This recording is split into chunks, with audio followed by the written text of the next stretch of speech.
Good morning, it's Delusion Dispeller. I just woke up. I got bedhead. Check this hair out. It's doing something really crazy here. Anyway, today's reading, of course, is out of the book The Language of Letting Go by Melody Beattie, copyright 1990. And this is for letting go in 2019. Today's reading is Needing People. We can find the balance between needing people too much and not letting ourselves need anyone at all. Many of us have unmet dependency needs lingering from the past. While we want others to fulfill our desire to be loved unconditionally, we may have chosen people who cannot or will not be there for us. Some of us are so needy from not being loved that we drive people away by needing them too much. Some of us go to the other extreme. We may have become used to people not being there for us, so we push them away. We fight off our feelings of neediness by becoming overly independent, not allowing ourselves to need anyone. Some of us won't let people be there for us. Either way, we are living out unfinished business. We deserve better. When we change, our circumstances will change. If we are too needy, we respond to that by accepting the needy part of us. We let ourselves heal from the past, the pain of the past needs going unmet.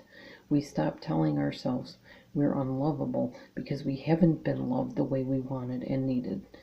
If we shut off the part of us that needs people, we become willing to open up, be vulnerable, and let ourselves be loved. We let ourselves have needs. We will get the love we need and desire when we begin to believe we're lovable and when we allow that to happen. Today, I will strive for the balance between being too needy and not allowing myself to need people. I will let myself receive the love that is there for me. This is such a great reading for me because, first of all, thank you for allowing me to read this to you, because it helps me too. I follow this book religiously, you might say, because if I'm not careful, I can become very codependent. I've had that problem for a long time because I grew up in a family with a stepfather actually, that was mentally ill. So it's equivalent to having a father that's an alcoholic. All eyes were on him to see what he was going to do next. We all had to tiptoe around him to protect him or to keep him from going off.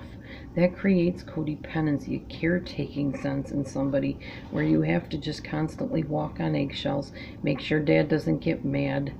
You know, a lot of times, when we were addressing the issues as children, we were told, well, you know how he is, just don't upset him. That's the wrong way to handle that. The guy needed help. He needed to get help. But what do you do when somebody won't go for that help? It took him years to even reach out for help. And by the time he did, it was too late. There was too much damage done in his brain. And he smoked cigarettes so bad that he was literally deteriorating his body parts.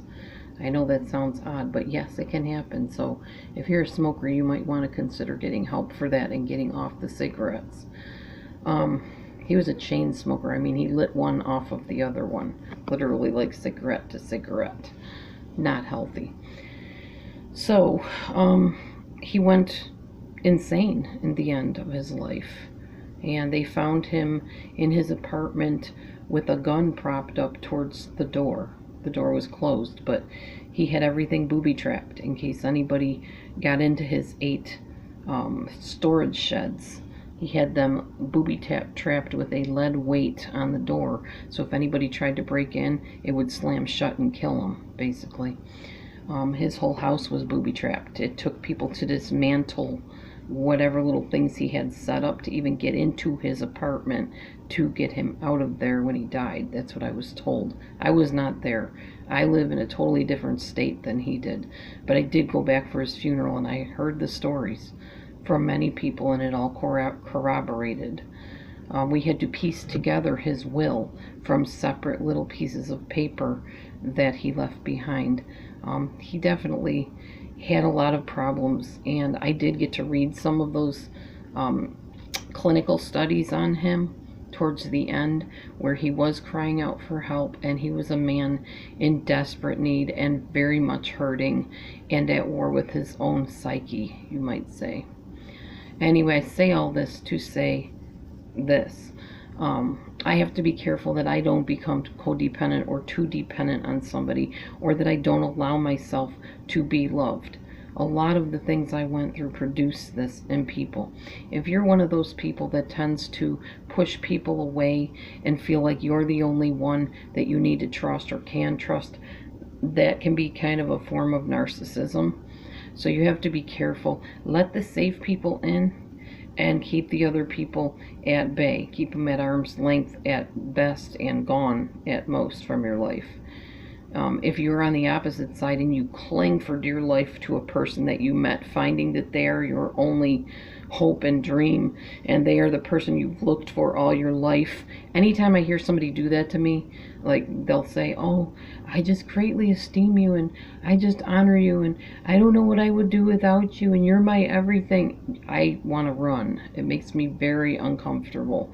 I'm not God. I'm not going to be anybody's God, and neither should you. Keep the balance there between allowing yourself to be loved and to love, and allowing others to love you in a healthy, non-toxic, balanced way. Thanks for listening, everybody. Have a great day.